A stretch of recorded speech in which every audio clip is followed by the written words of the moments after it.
লক্ষিণ হাওয়াই। এখন কি অ্যাসাইনমেন্ট ডেস্কে ফোন দিয়ে জানাই দিব যে ফুটেজ গেছে গা?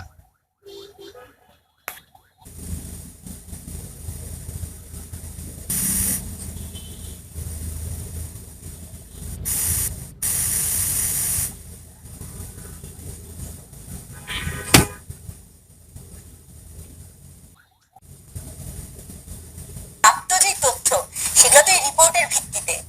আমি নিশ্চিত না হয়ে আসলে কিভাবে মামলা করব, সেই জন্য আগে আমি সেন্সর বোর্ডের যারা গুণীজন আছেন, যারা এই নীতিমালাগুলো ভালো মতো জানেন, তাদের হাতে এই বিষয়টা ছেড়ে দিয়েছি। তারা যদি দেখে সিদ্ধান্ত নেন, তাহলে আমি শুরুতেই মামলা আইন এত কিছু তো করার, একটা চলচ্চিত্র নিয়ে তো আসলে মামলা করার শুরুতেই আমি কোনো কারণ দেখছি না। মানহানি টানহানি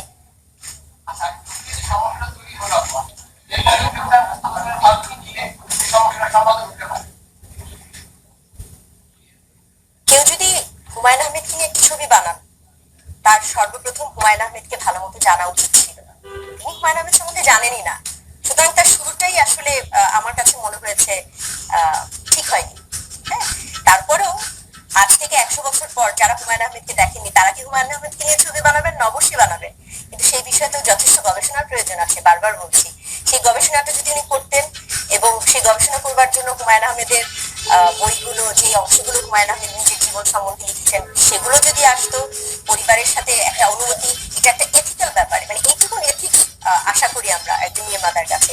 এগুলো যদি উনি ঠিকঠাক মতো করতেন, স্ক্রিপ্টে যদি হুমায়ুন আহমেদকে আপত্তিকর ভাবে প্রদর্শন না করতেন, যে বিষয়টি আশঙ্কা করছি, এবং যে বিষয়টি কাহিনী পটভূমি যা বলা হচ্ছে সেখান থেকে আমি সেরকমটি আশঙ্কা করছি, তাহলে মনে হয় এরকম ঝামেলা হতো না। কারণ ব্যক্তি মোস্তফা সরোয়ার ফারুকী এবং নির্মাতা মোস্তফা সরোয়ার ফারুকীর সাথে কখনোই আমার দেখা হয়নি, এবং আমি কখনোই মনে করি না যে কোনো বিরোধের সৃষ্টি এই ছবি যদি না হতো। আমার বিরোধ হুমায়ুন আহমেদকে আপত্তিকর ভাবে উপস্থাপন করা নিয়ে। পরিচালকের সাথে আমার কোনোই বিরোধ নেই। উনি যদি এরকম করে না করতেন, এত লুকাছাপা, এত কিছু, এবং প্রথম ভারতীয় গণমাধ্যমকে নিজেরই জানানো এই রিপোর্টটা, সেখান থেকে একটা বাংলাদেশে আলোড়ন সৃষ্টি করা, এই সমস্ত কিছুই আসলে একটি সন্দেহের দিকেই যায় যে ছবিতে নিশ্চয়ই এমন কিছু আছে যার কারণে তিনি অনুমতি নেবারও প্রয়োজন মনে করেননি, এবং কথা বলবারও প্রয়োজন মনে করেননি, গবেষণা করবার প্রয়োজন মনে করেননি। এই লুকোছাপা একটি দিকে ইঙ্গিত করে ছবি নির্মাণ করব। যদি কোনোদিন ক্ষমতা হয়, যদি কোনোদিন সেই রকম আমার নির্মাতা হিসেবে যদি সেরকম হতে পারি, তাহলে চেষ্টা করবো হয়তো বা কখনো, কিন্তু সেই বিষয়ে আমি এখনো বা কখনোই বলিনি কিছু। আপনারা বোধ হয় সেখানে কোথাও ছবিটি আটকে দেয়া, বন্ধ করে দেয়া, নিষেধ করা, স্থগিত করা, এরকম কোনো কথা সেখানে বলা হয়নি। হ্যাঁ, সেখানে আবেদনের একদম শেষে বলা হয়েছে যে সেন্সর বোর্ডের কাছে যে আবেদন করা হয়েছে, সেখানে বলা হয়েছে যে ছবিটি রিভিউ করতে যেন এর